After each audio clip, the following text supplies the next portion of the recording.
Hey, before we start the show, just a quick heads up on something our friends over at Flickr are working on. Flickr is hitting the road with the Conservation Alliance and Rivian for a 5-day photo expedition from Colorado to California, showcasing the beauty and significance of our public lands through the lens. As part of the Mobilizing for Monuments movement, this journey is more than just capturing stunning landscapes. It's about storytelling and highlighting the profound role of photography in advocating for conservation and community. The team will drive Rivian's electric vehicles sustainably across these stunning vistas, while our photographers bring to light the stories of local communities and the monumental importance of monuments. Just head over to the Flickr blog to learn more. Join us and witness the power of photography in preserving and celebrating our natural world. In this episode of TWiP, we're going to be talking about Apple's recently announced M3 processors that they spoke about at their Scary Fast event. And we're also going to be talking about something that you may not know about, even if you've seen that keynote, and that's the fact that that entire keynote presentation was shot on iPhone. All that and more is coming your way next on TWiP.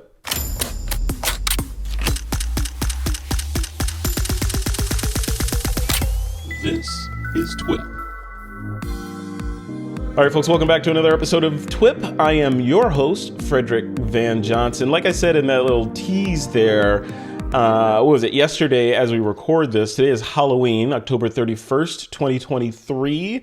On October 30th, Apple announced their M3 processors along with some brand new MacBook Pros to boot and a new color we're going to talk a little bit about and a bunch of other things. But one of the big things we're going to talk about is the fact that they shot that entire thing using an iPhone 15 or a series. I'm guessing probably, a couple dozen iPhone 15s, but it was shot on that particular piece of hardware. So we're going to talk about that, and we're going to talk about a little bit of AI. And everybody's sick of hearing about AI, but we're going to talk a little bit about AI and the fact that the Biden administration just issued an executive order that pertains to AI. So we're going to talk about some of the salient points to come out of that executive order and how they will affect you if you're in the world, because AI is affecting everything.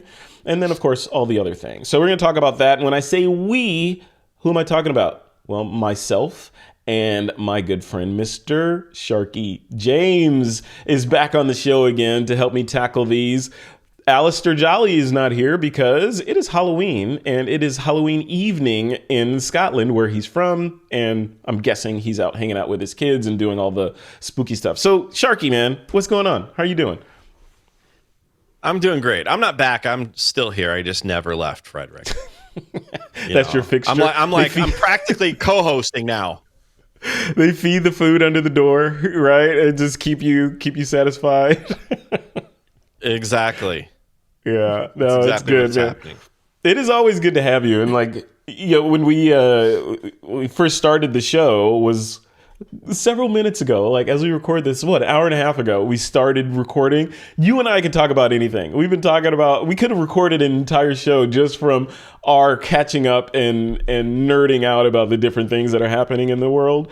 But we're recording now, so we'll try to recapture some of that energy. Before we kick it off, Sharky, what's going on in your world? I know every time I talk to you, you have another sponsor. What's the sponsor du jour of the week for Sharky? There's no new sponsors. My most recent is Robert's Camera. Buy your stuff from robertscamera.com. You grew up in Chicago. Over in Indianapolis, Indiana, Robert's Camera has been around since 1957. That's quick. I try not to do math in public, but that's 66 years now, right? Yeah. And they're awesome. They're just really great people. But I'm going to drop the codes right now. Lensshark.com/deals, 20% off. Like really great brands like Kupo and Benro and stuff like that. So there you go. Boom. Sponsors. Happy. Done. He got it in, and there'll be a link in the show notes and in the YouTube description as well. There you go. Thank you, Sharky. Well, cool. Well, I hope you have a good pick of the week too, because you're gonna need to bring it home with a Sharky James level recommendation for the TWiP audience. So we'll see how that goes. It's the Smoke Genie again. Every week Oh it's my the God! smoke Not genie. the smoke genie. No. It's a different kind of smoke. This week it's the smoke genie, but it's the fog button on the smoke genie. You've got to join us on the TWiP mixer every Friday night because, well, Frederick and I are there and a bunch of other great people. And the smoke genie is also one of the characters. Yes. It makes it. Last week we were both up in smoke with those things. Yours. I and love this. But that it's fun. It's thing, fun stuff. It's great. Every photographer I use it all the time for bag. photography and videography. It really is. I mean, you're going to pay a few $100 or whatever for it, but it's totally worth it. So it's worth it. Yeah, it's like a lens. Boom. It's like a bonus lens. pick. Love it. Love it. It really is. Well, yeah, that better be your bonus because you're going to need another one. Let's dive in to the topics that we want, because there's a bunch of things that we need to cover. The first thing is, like I mentioned in the tease there, Apple had their Scary Fast event yesterday on October 30th, 2023, and announced the new M3 processor and some new MacBook Pros to go with it, 14 and 16 inch MacBook Pros, as well as a refreshed iMac, which is the only thing that's changed in it is the processor. Same body as the old iMac, only now they have M3 processors, and they skipped right over M2. I don't think there was ever an M2 iMac to begin with, so they went from 1 to 3 with that guy. So first impressions, I know you saw the keynote, you watched it, all the good things. Was the reality distortion field in full effect? Did you feel like pulling out the wallet and pressing the buy now after it? Or were you like, I already got an M1, whatever? What do you think? I would love to have the new MacBook Pro, but I'm doing just fine, just like you are with our M1 versions. Did you buy a new one yet? I did not. Did you pull the trigger last night?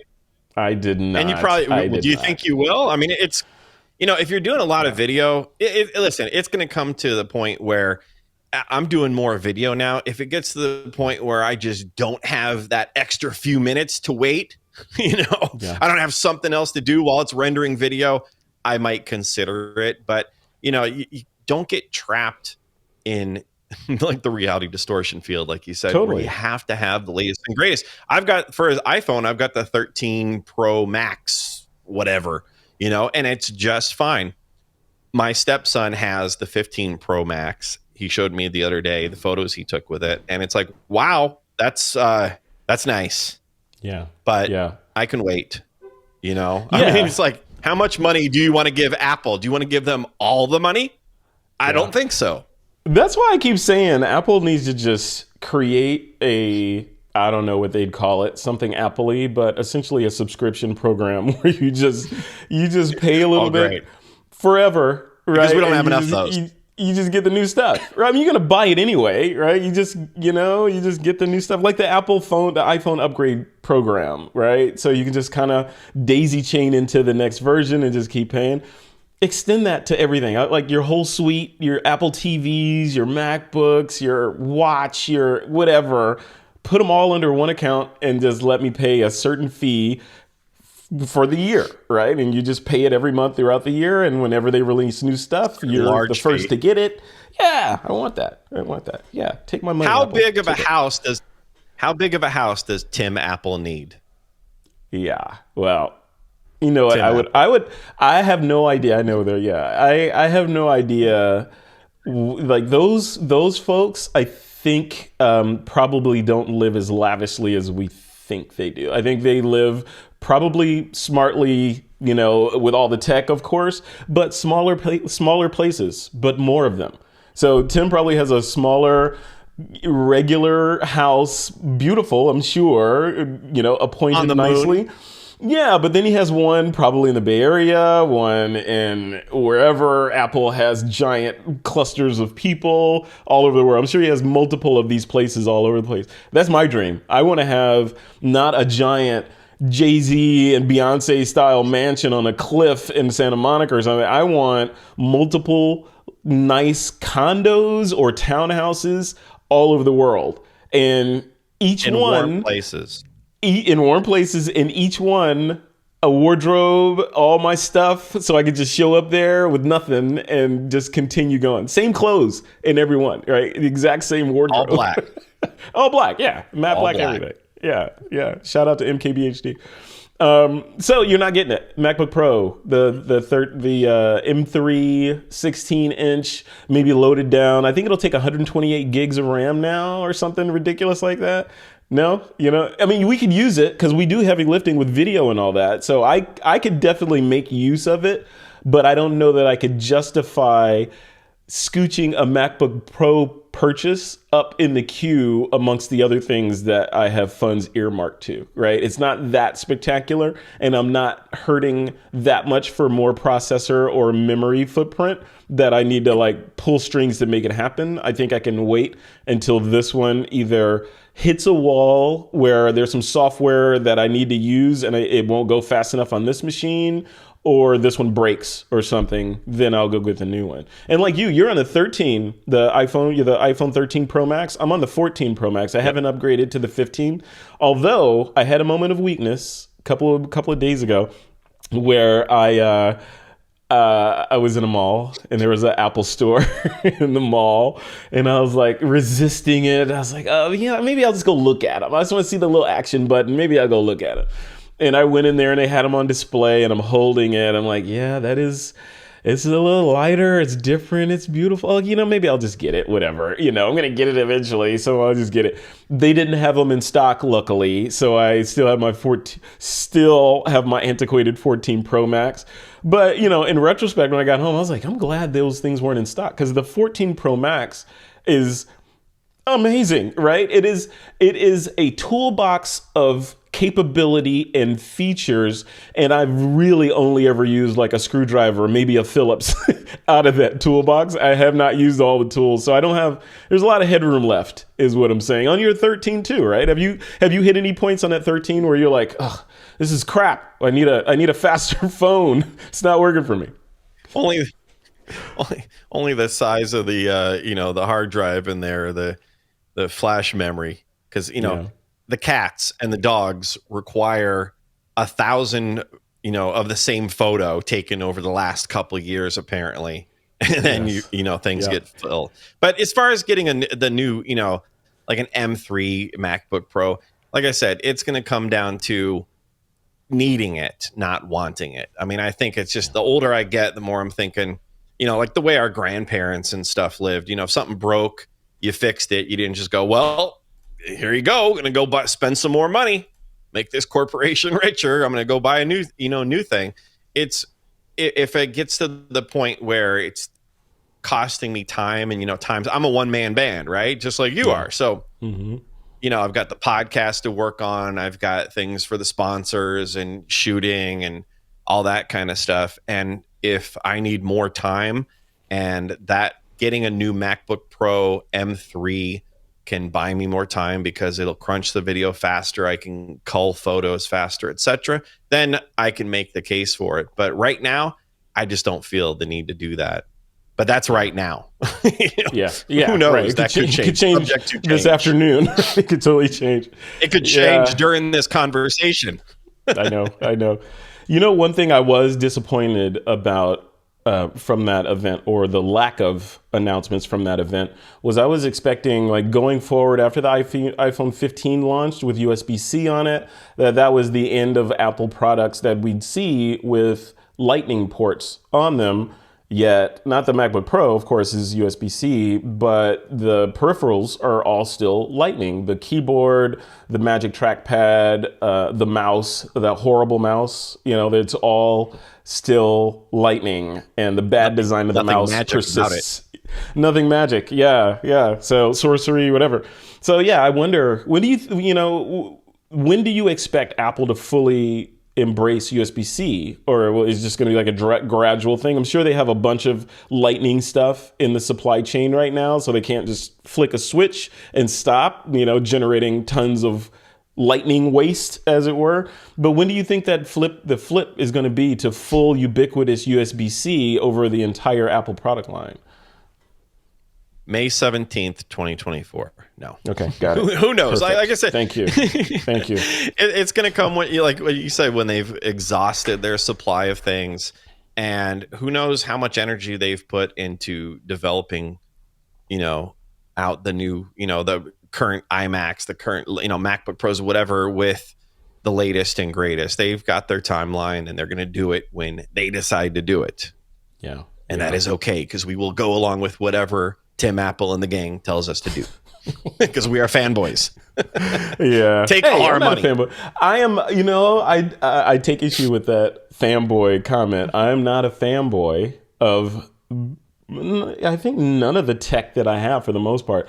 I am a purchaser of technology that lets me do things that I have to do faster and more enjoyable. That's what so if there's some other product out there that lets me do all the stuff that I need to do and is as integrated and relatively bulletproof as the stuff I have now, then I'll consider it. But, and it just so happens that Apple is the thing that fits it checks all the boxes for the stuff that I need to get done.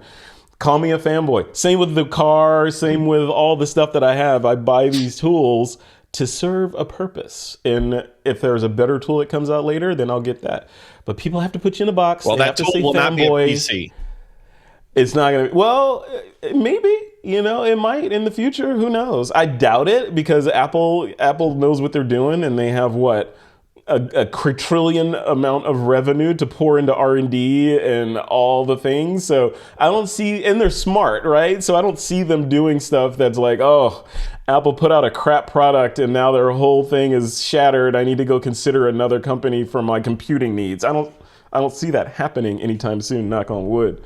But if it did, I'd be happy to consider.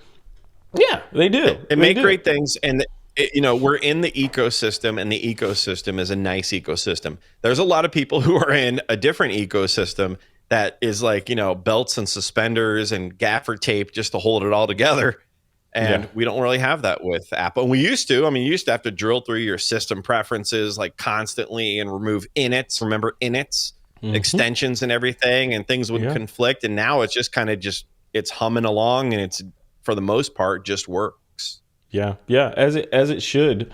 And there's a lot of stuff coming too. I'm bullish on Apple. You and I were chatting back and forth through Instagram yesterday about this stuff and about like these new processors and who needs all that horsepower. And one of the things I brought up was the whole AI part of it. And especially when you look at it from the standpoint of Apple and the Vision Pro and the worlds that they're going to need to build and power in the future, and where that might go. Like if you kind of extrapolate out to a Ready Player One type world where it just works and you just plug in and everything looks photorealistic and all that stuff. All that stuff needs processor. You need processor, you need bandwidth, you need memory footprint, all the things.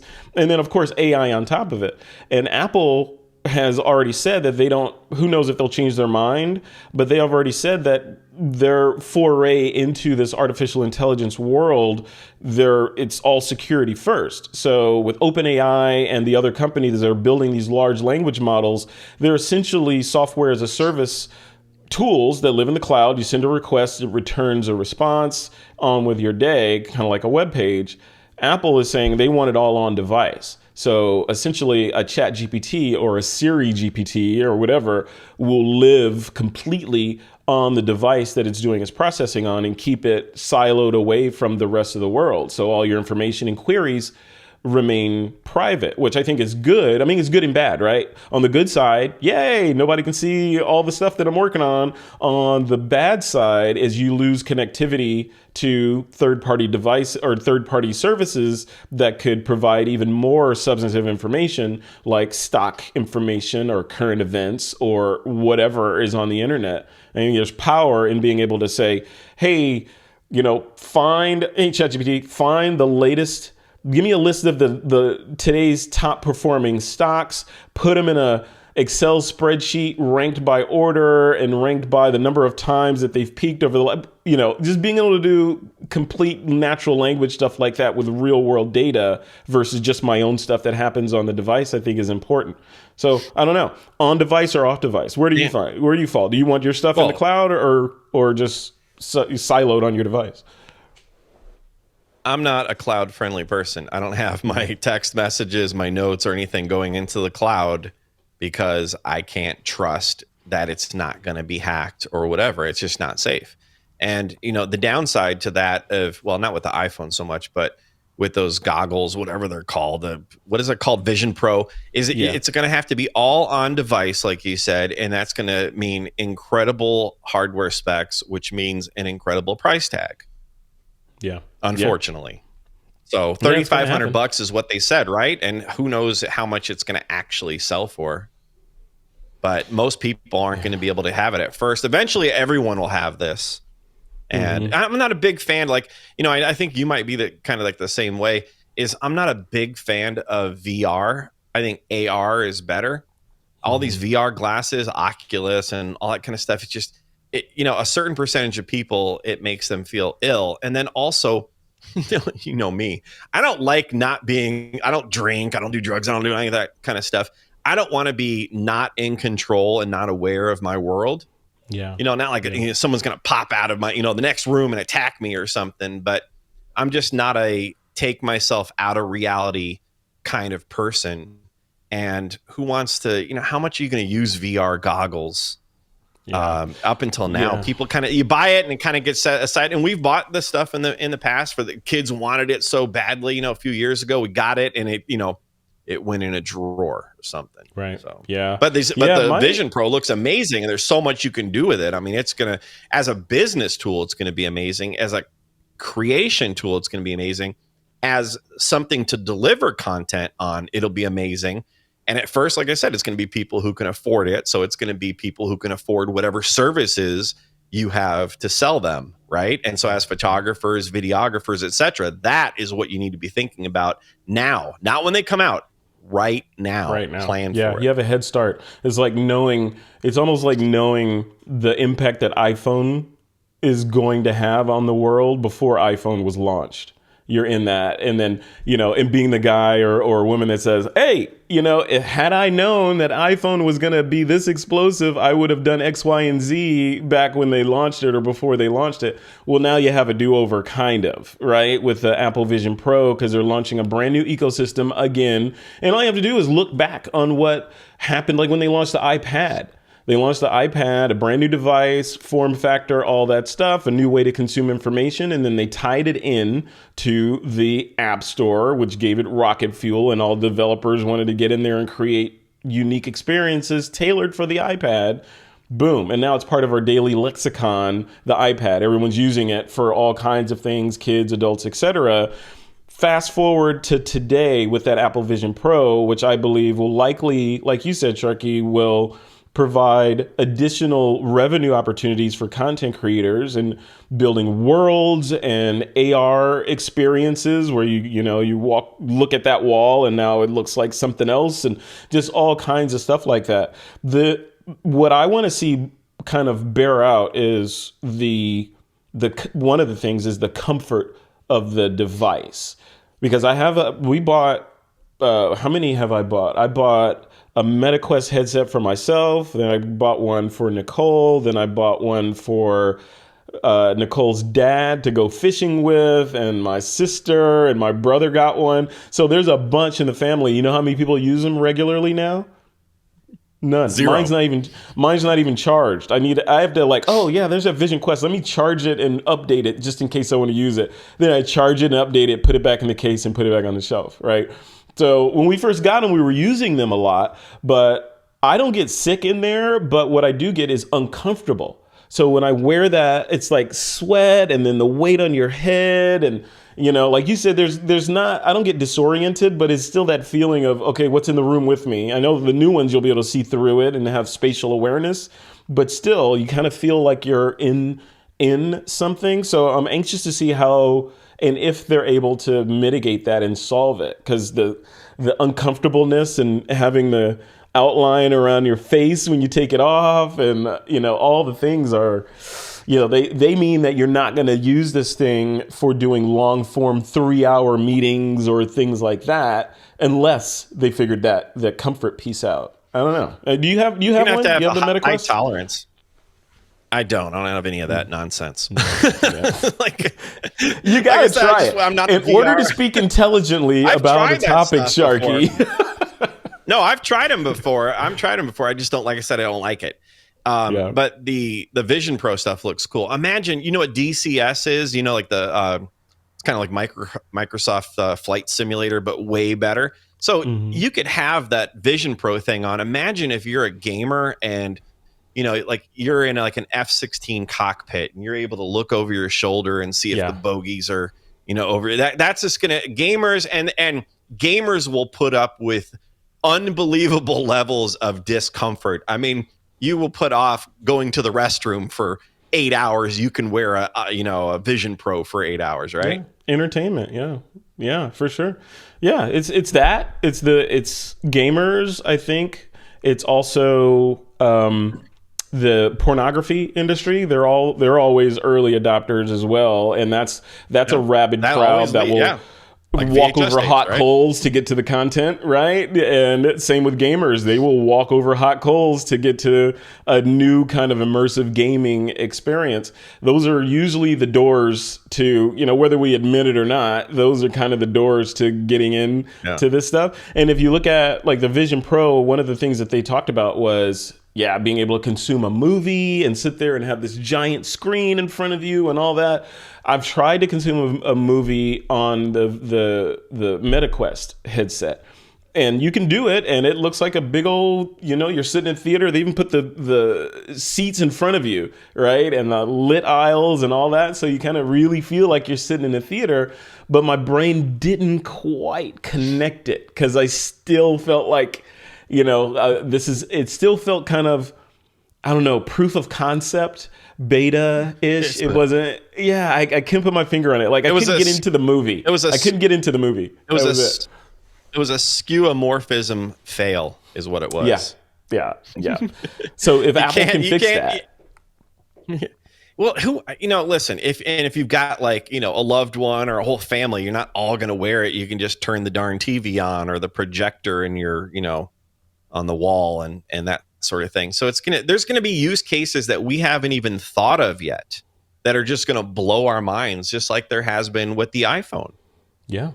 Whole businesses, like a whole multi-billion-dollar businesses appeared just because of smartphones, or, and you can draw a straight line back to the iPhone, like Uber, for example, or Airbnb. These kinds of businesses would not have existed in their current forms, at least, without having some sort of high-powered, easy-to-consume device that runs apps, right? The app ecosystem enabled all this, and we're going to see an app ecosystem on these headsets. Like, speaking of technologies that showed up, there's drones. So drones had been around for years and years. Our radio control industry, I remember my big brother used to build radio control airplanes back in the day.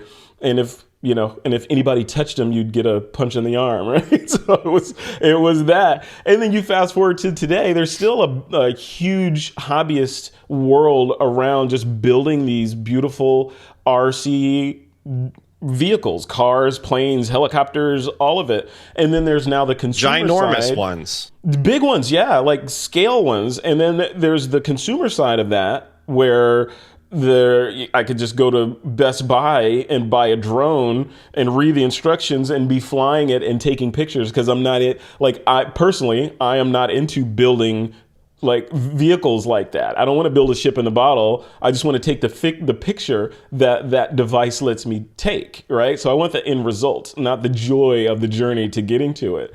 So these things address that, and that space would not have been possible without tools like the iPhone that, with the accelerometers, the compass, all the things in there, vision on all sides, all these technologies that came to play inside of iPhones that now made it to these devices. So what's going to be enabled when we have these Vision Pro headsets? Or you start merging streams. Like you start saying, okay, now you have a Vision Pro headset. You no longer need a DJI, controller, because DJI released the Vision Pro app, and you can now see what the aircraft sees as you fly around or whatever, right? Or you could go virtually walk through your home when you're traveling because you have security cameras that are Vision Pro enabled, and now you can actually be home and look around and do all the things. So I feel like things like that will show up beyond just what they showed in the keynote of gaming and meetings and video conferencing. I think important things might show up, like therapy, for example, like being able to sit down with a world-class therapist that happens to be in a country different than you, but now you can sit down virtually, face to face with them and have a conversation. Imagine that. So, yeah, that kind of stuff. I think whereas the MetaQuest and those old goggles failed, the Vision Pro will not. I mean, it looks like to be the real deal. But like I said, it's going to be expensive at first. So photographers and videographers, hear us loud and clear. You want to think about use cases for that and reverse engineer what you're going to do to get those kind of clients. People are always talking about, I want better clients. Well, if you have to go for them. You have to create products and services that people with money are going to want to buy. Like I always tell people, I think probably a lot of people do this now, but if you want to get better clients as a photographer and videographer, join your local chamber of commerce. I remember back when I was a photojournalist that, there was always one photographer that showed up at those mixers, and those business leaders only knew that guy. And so when it came time to hire a photographer or somebody who could do video, they would hire that guy. So you want to be that guy or be that gal, join your chamber of commerce, and then you can start selling them on these services, for Vision Pro when that comes out. But you got to start thinking about that stuff, like we said, now. You don't want to be playing catch up. So think about use cases and what people will pay for, and then create those things. And then people will be like, well, maybe, I'll go ahead and buy this. Or you could tell those business people, you could, give a little speech at the Chamber of Commerce meeting talking about how, if you guys as businesses, as realtors had this Vision Pro, here's a service you could provide. And I've already got everything built out to help you with that. Yeah. And that can make you thousands of dollars right there. You could be making tens of thousands of dollars, but you have to do it. If you don't do it, someone else will.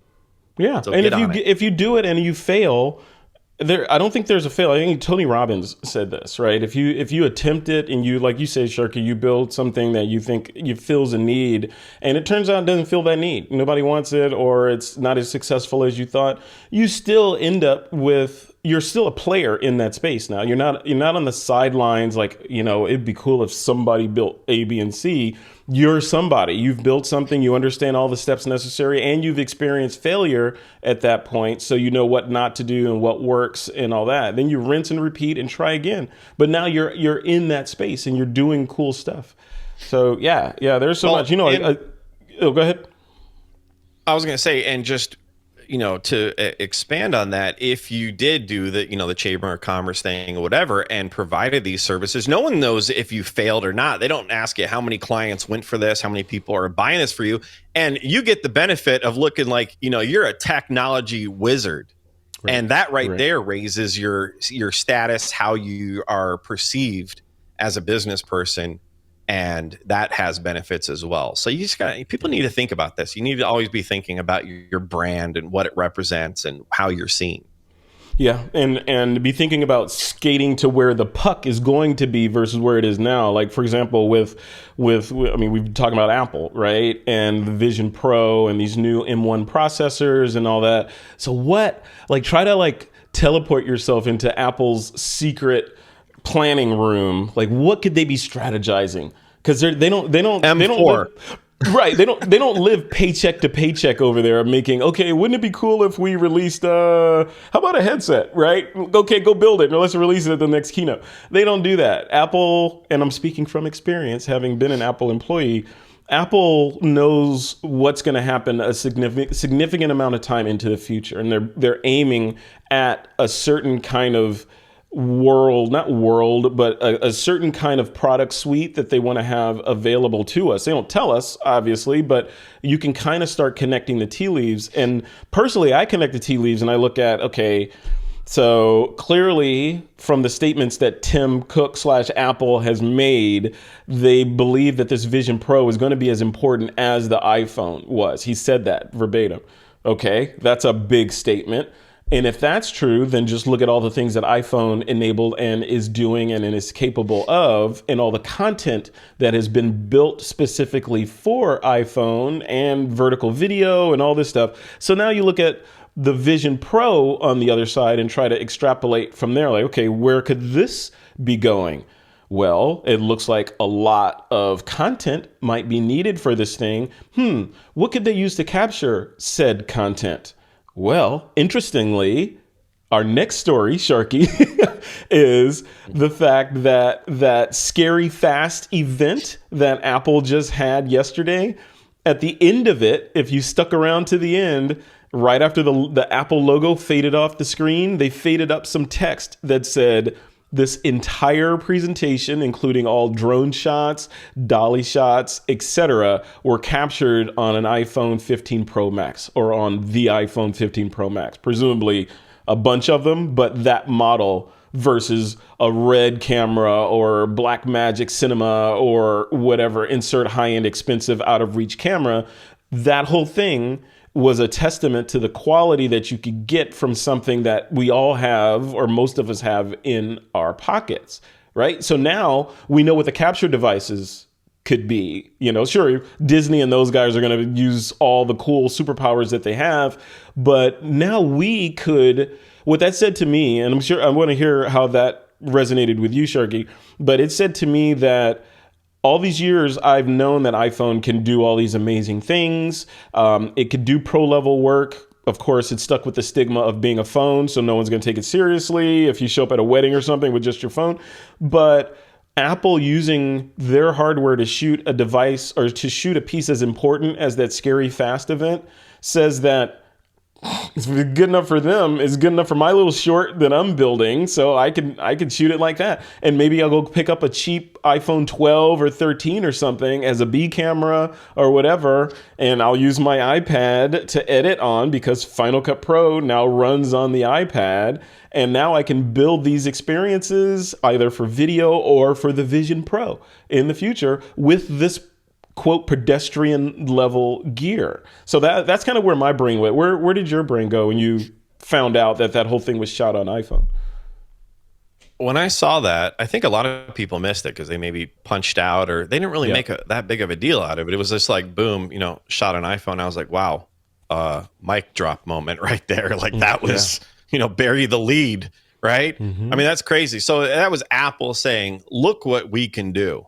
Now, granted, and if you saw, I'm sure you'll have a link in the show notes, and I think there was a Mashable thing with it, and there's a behind-the-scene video that they put out that's like 2 minutes long. Okay, just the average person is not going to use the 15 Pro Max and shoot video that looks anything like the keynote that you can go see online, and here's why. They had literally hundreds of thousands of dollars or millions of dollars worth of lights, rigs, just everything. Just look at the rig they had to put that iPhone 15 Pro Max in to shoot with that. And you're probably not going to do that. I think your average videographer is not going, that probably the iPhone 15 Pro Max is not going to be your go-to choice for shooting weddings and that sort of thing for video, because you're going to want other pro features that, like a, Sony kind of camera or whatever, that's more, mission specific. You're not going to use your phone. And then, you'll probably forget to turn off the notifications and you'll get a text from your mom and then the whole video's messed up. Right. So, you're not going to do it, but you can. The point is you can. And so I think a lot of people are going to think, let's say you're a wedding photographer and your clients haven't hired a videographer, and you can't afford a fancy setup at the moment. You're on the lower end, let's say, of wedding photographers. You're just starting out, but you got a 15 Pro Max iPhone. You could set it up somewhere and shoot some video. It's not going to be the most compelling thing, but it's better than nothing, and you can do it. And then when you're done, you put it in your pocket, and then you go play Minecraft or whatever later. Who knows? Yeah, I don't know, Sharky. I don't know. I mean, we're both speculating here, but I don't know. I feel like the stigma of, you could use the iPhone for as a stopgap until you get a proper or a real camera, but no one's going to do X, Y, and Z on a phone. I think that was true. Probably if you look in the past, increasingly so in the past, in the past, like when we first got iPhone 1, is like, yeah, no way in hell I'm going to do anything cinematography level on this little thing. And then slowly it became like, oh, well, maybe. And then RAW, and then, cinema mode, and all these things started showing up. So I feel like, I don't think the iPhone is going to be a replacement for any of these high-end cameras that they're using to shoot Marvel type movies or anything, big budgeted like that. Maybe not 100%, but I do believe in those situations they may choose to use a phone for B-roll or for places where it's too dangerous to put a really expensive camera, kind of like what you'd use or you can't a fit GoPro a big or camera. something. Or you can't fit a big camera. Yeah. So I think that will happen on that side. But I think on the other side, we'll start seeing a whole, maybe it's not a genre, but it is maybe a movement / genre, but of content that was created exclusively on iPhone. Right? Not because they want to show that the iPhone can do A, B, and C, but just because it made the most sense to use it and it's accessible. So that student that's living like a film school student going to NYU or something and wants to put something amazing together, I don't think you have to lead with excuses now, where it's like, well, I can only get this one and I had to borrow that from over there and I didn't have the proper lens to do this. But if I could have, I would have done something amazing.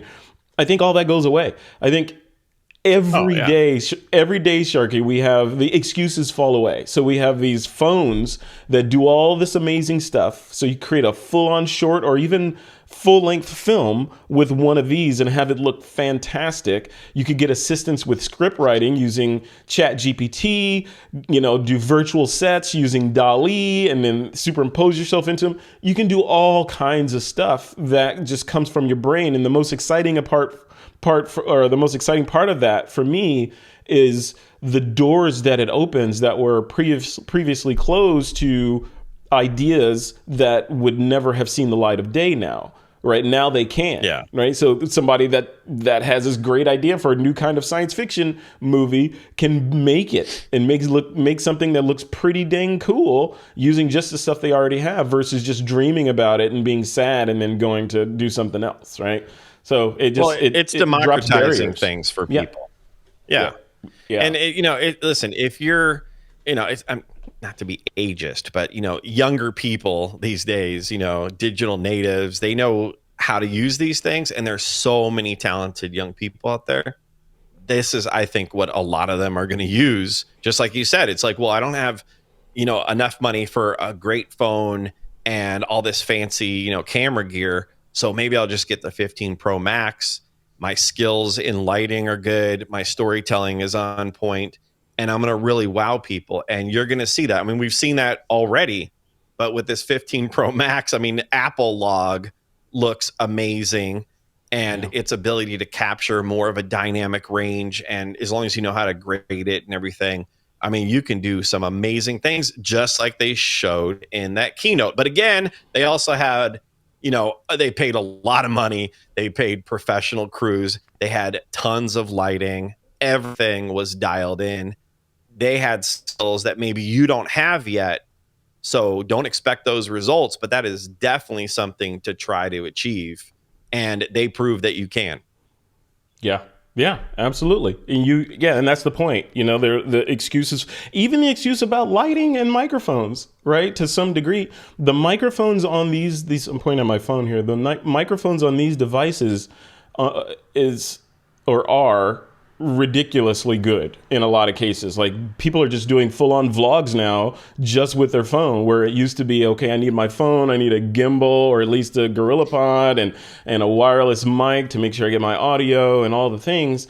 Now you could just use your phone because it's stabilized now and it's beamforming audio, picks up your audio really good, and the computational, image crunching that they pack into these phones means like you can look good as well with not so great lighting. So this comes down to story again. It's all back to story. Now you can tell the story that you wanted to tell without hardware being a barrier to that.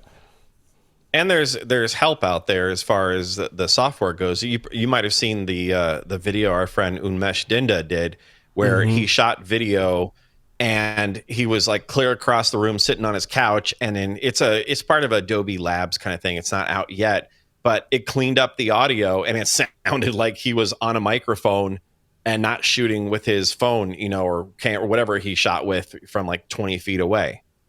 Yep. Yep. And then now what? Right. So now the onus is on you. Yeah. So interesting. So we'll leave that right there. But yeah, just if you haven't checked it out yet, definitely go check out that keynote. Even it's called just Google Apple Scary Fast and it'll take you to it, or go to YouTube and search for Apple Scary Fast. It'll take you to the video, or alternatively, just click on the link that I'll put in the description or on the show notes and head over to it. But one of the takeaways for me was, or the main takeaway from me was, yeah, I want it. Don't need it now. For the computer, maybe later I'll get that. And watch that whole thing to absorb the information that they're giving you about the latest state of the art, and then watch it again through eyes of, all this was shot on the device that I have access to or I even own right now, and see what's capable or what's possible with, quote, pedestrian level devices. And one last thing, Sharky, on that. So the software or the apps that are available today, and that more will be available tomorrow and the next day, etc., on phones that let you do advanced video, photo, AI, all that stuff. These apps are not your Nokia snake game apps of the past. These apps do things that you can't do on the desktop or that you can't do in other places, but you can do them on the phone to a high level of resolution and professionalism and accuracy. Like professional level apps are available now on the phone that are single use, right? So instead of having like a Photoshop where, I can build whatever I want, or an After Effects, I can animate anything in the world. I just have a learning curve that's this steep. Once I get over that curve, I'll have superpowers and I can make anything. These things, I think, flip it. So now it's like, I need to be able to do X, Y, and Z, or I need to be able to render this thing. Chances are you could probably find an app that will make that really easy, and you just buy that app for a couple of bucks and do your thing. Now you have that superpower on your utility belt. So I don't know. I think the future's bright for this stuff. I'm optimistic on this, on the AI stuff, and processor and creativity and the VR AR stuff. I think we are kind of at that point in technological evolution, let's say, where it's almost like the Cambrian explosion, where it's like, everything was like this, and now we have all this capability. Now, where did all that come from? Starting with maybe before AI, but starting around that world when people started talking about artificial intelligence and using ChatGPT and the controversy and the copyright and all that stuff rolled together. Right, was part of that Cambrian explosion that in a couple of years we'll look back on and say, wow, we were really trying to figure it out then. Good thing we sorted it out. And now we have, everyone's walking around with an earpiece with a digital assistant in there that you could do whatever, say, hey, go make me reservations. And, that place we had dinner at last week, make reservations there. Make sure you tell them that we don't want to be seated by X, Y, and Z. Boom, and just have it do it. Yeah. So. Coming. It can be, listen, a lot of people get overwhelmed by it, but just, make a list of things you want to check out and check them out and just start absorbing it and start learning these things. It doesn't have to be overwhelming. And if you don't do it, you're going to be left behind, especially if, listen, if you're just a hobbyist, then, whatever.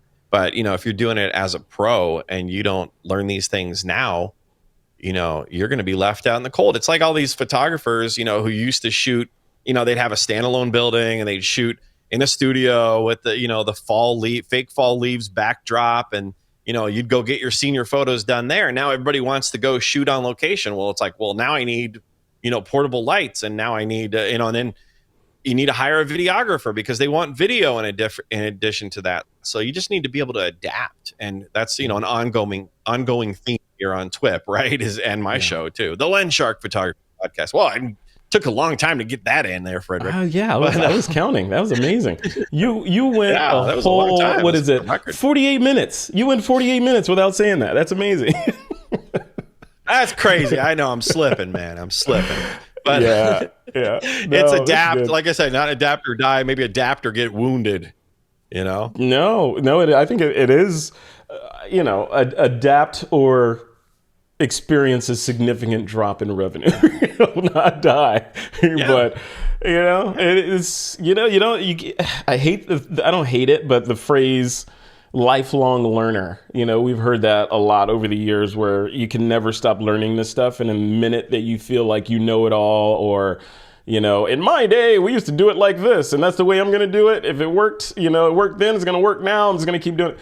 That works for some things, I think. But I think by and large, for us as kind of people that work in technology, especially content creation, it's a moving target. And it's an exciting moving target because even our podcast, like both of our podcasts, the config that I use today versus, let's call it 3 years ago, completely different. Higher quality now, more robust now, more features. I don't have to pray that it's going to work every time I turn everything on. I just turn it on, everything, well, except for this show for some reason. But you just turn it on, and it works, right? And that's where things are just going to keep going and keep making it easy.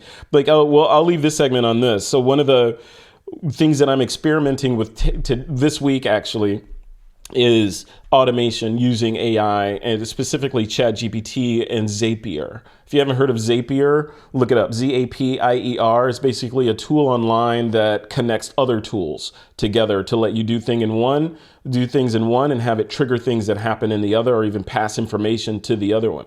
So what I want to try to do from an experimental standpoint is, they all start with, wouldn't it be cool if? And I was like, wouldn't it be cool if I could, using ClickUp, which is the project management application I use to run TWiP. It's an app called ClickUp.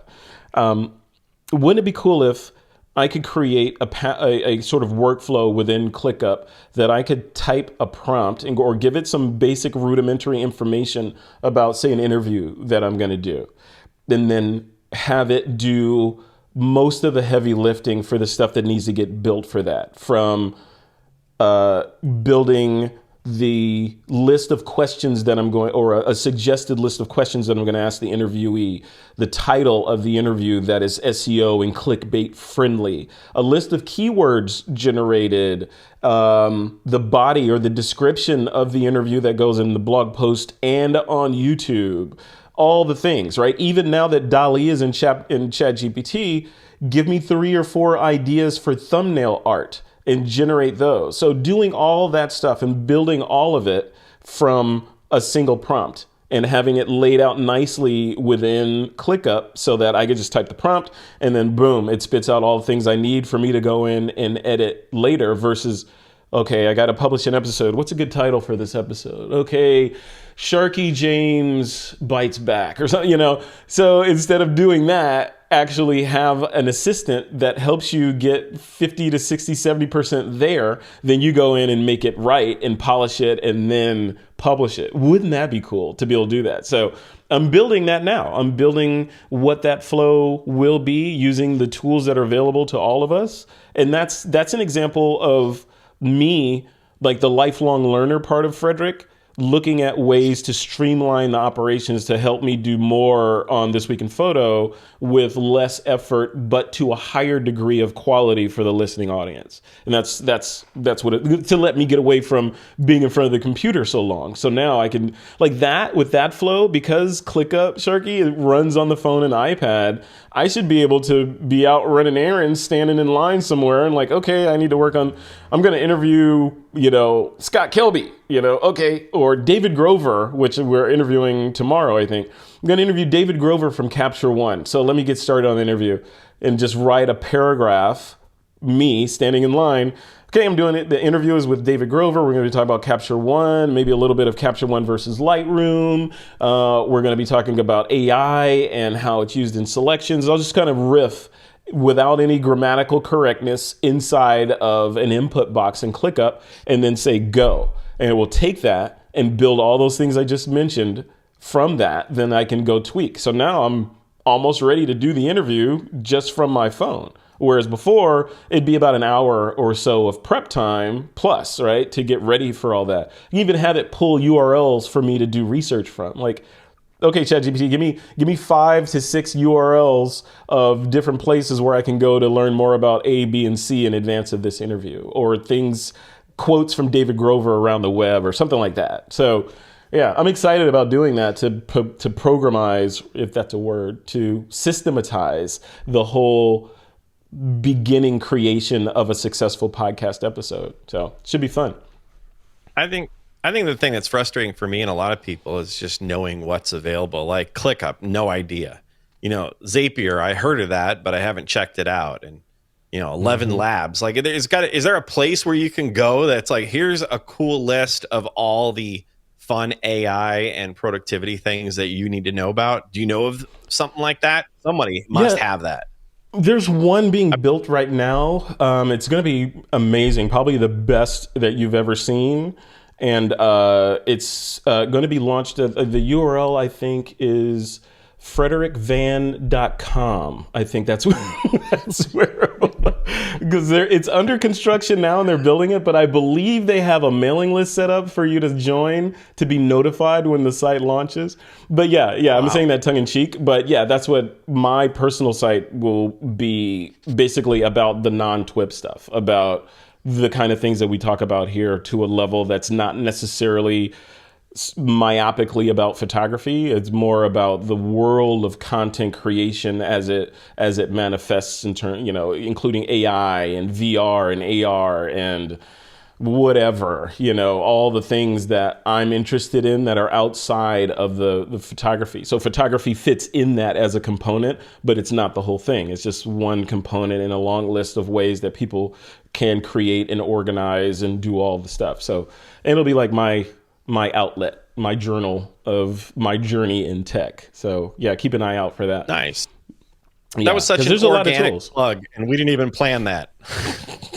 You didn't have to shoehorn that at all. It just happened. Get it right in there. Get it right in there. But that's great because, like those of us who've listened to TWiP forever and stuff, trust your tech knowledge. And so, I want to know what Frederick knows. What's Frederick using that I need to know about? So that's going to be great. That's going to help a lot of people. Thank you. Yeah, there's a lot too. And it's, there's just, even if I just look at my desk here, there's a lot of tools that I use on my desktop that help me get all this stuff done. Especially like you mentioned in the beginning, as a one-man band, there's a lot of stuff that needs to get done. And there's a lot of things that can fall through the cracks depending on my state of mind or my state of exhaustion or interest or whatever. And that's not an option to let things fall through the cracks, especially if you're trying to get better and better and better. So the only way to not let that happen is to have systems in place to keep you on the rails, as it were. And that's what I'm building. It also serves to make you a little bit more portable. Like, for example, like you're coming on as guest host. Maybe one day you'll even host TWiP for me if you're up for it. Alistair is on board as well. He's a co-host on the show. So with these systems in place, I can easily say, hey, Alistair, just go here. And this is how you, like, even with the AI stuff that I'm working on now, you or Alistair would be able to go into ClickUp and just say, hey, I'm gonna interview XY Joe McNally on Nikon, the new Nikon Z12 that just got released. Here's Joe McNally. Here's his webpage. Here's some information about the Nikon camera that we're gonna talk about. I've interviewed Joe before, and here's some links to those interviews. Build me a list of questions and the description and all that stuff, and it will just do it, right? And then now you can just tweak it and have the interview. So, and then I want to teach people how to do that as well. So it's kind of that whole circular thing, dogging and eating his tail. There's the podcast itself, and then the lead up to it with all that AI stuff, and then teaching people how I built all that stuff together and all the different components that go into making all that stuff work. I think that is where a lot of the value lies, especially now if a lot of photographers are scratching their heads about what's next and AI's eating my lunch and what do I do? We'll talk about that, right? And provide some suggested paths to success, because I think there's more opportunity than there is cause for gloom and doom. And even if there is cause for gloom and doom, what you gonna do about it? right? So you're like, you can, if you know the world, if you know the world is going to end in 2025 and there's nothing you can do about it, do you spend the next couple of years just being sad and running around and complaining and telling everybody how bad it is? Or do you make the most of it and build stuff and have fun and, enjoy yourself? So, yeah, I'm in there. NASA said the other day there was a meteor heading our way, but it was going to miss us. And I thought for a second, I was like, well, that's unfortunate. With everything that's going on in the world, like, missed our opportunity to solve this everything. I know. Please head our way. Yeah, and of course you can trust NASA to tell you the truth, right? So my science fiction conspiracy theorist brain would say, yeah, it's actually going to come closer than you think, Sharky. May even hit us. But would you, if you were NASA, would you tell people that? Especially, crazy folks that we have running around the planet. Would you tell them? No. Yeah, that's going to miss us. That's barely going to be out there by Jupiter. Don't even worry about it. Meanwhile, it's like closer than the moon. Or something. Yeah. So let's get on, because I know we gotta end this, but let's get on to this last story I just want to touch on real quick, and that was at the Biden administration and here in the United States issued what's known as an executive order, which is, we could do a whole show on what executive orders are, but basically this is what I, as leader of the free world, want to have happen in this area. And this is the executive order that then underlings march to in a lot of ways, to the extent that they can, because they'll hit a lot of brick walls and process and bureaucracy and all that. But it's a step in the right direction. And the gist of it, I'll put a too long didn't read kind of breakdown of what it is in the show notes on thisweekinphoto.com. But basically, my takeaway was, okay, they're not blind. They know that this AI thing is important, even at a presidential level, and they're taking steps to make sure that the body politic or the citizens of the United States and the world are as safe as they can be as this continues to develop. And they recognize that too much legislation or restrictions on top of AI could curtail and short circuit or restrict AI's development in the United States, whereas other countries are not operating under those restrictions at all and are free to build whatever ethical or unethical LLMs, large language models, that they want. So that's kind of what I took out of it. So I took it largely as a good thing that they're even nodding that, okay, AI is a thing now and we need to kind of devote some resources to pay attention to it. And it wasn't like that executive order could have been like, okay, effective immediately, anyone who uses LLMs is, a state terrorist, and you're in trouble if we catch you using LLMs. That would never happen. But I thought it was going to be something negative like that, kind of like when drones were under the spotlight and they're like, okay, now we're going to legislate that. Okay, it can't be above this many ounces, or it's considered pro and you need a license and you can't fly over here, over there, up there, down here, basically anywhere except for this little postage stamp is where you can fly. No national parks, no people, no over animals, none of that stuff. But right here you can fly. I thought that same thing or something similar was going to happen to this AI thing, but it looks like they're being a little bit more pragmatic about how to approach it, largely because it's not enforceable worldwide, right? So I don't know. What do you think, sir?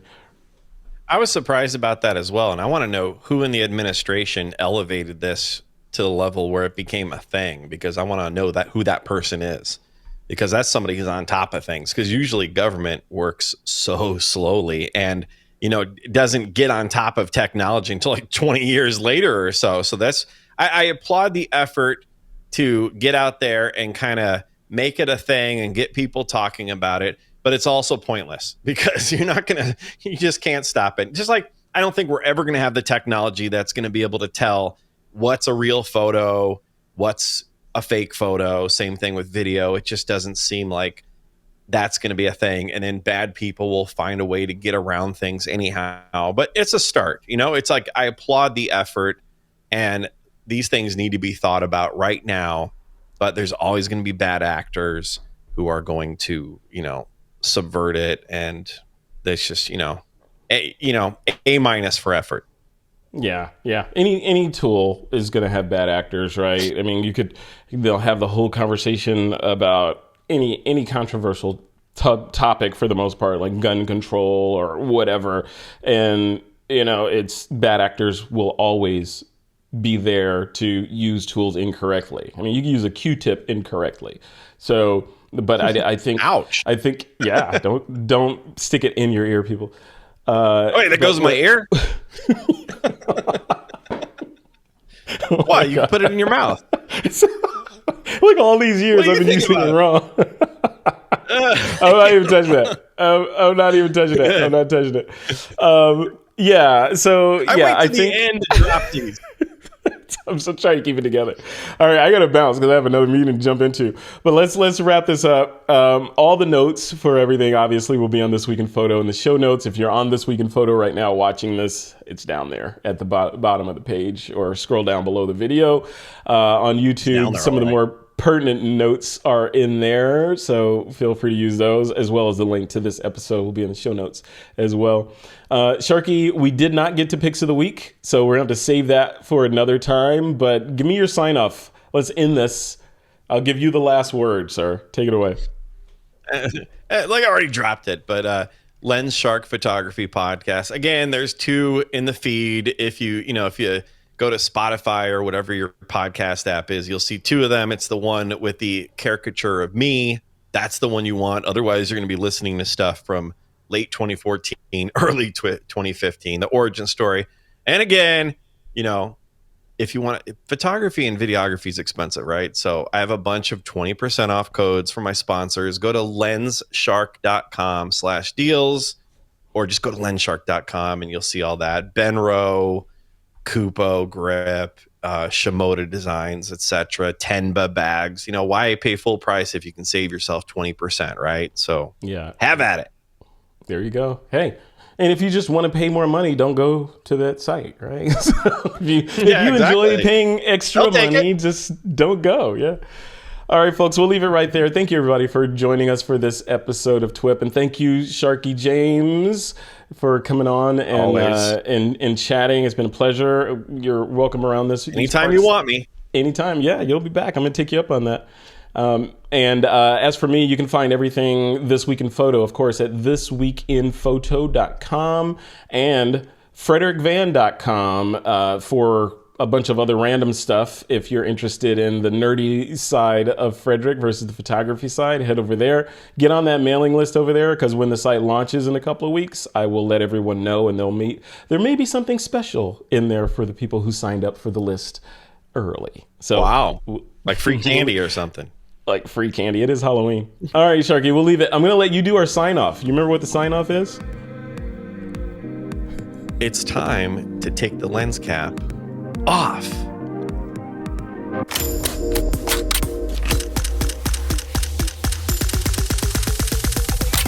This is TWiP.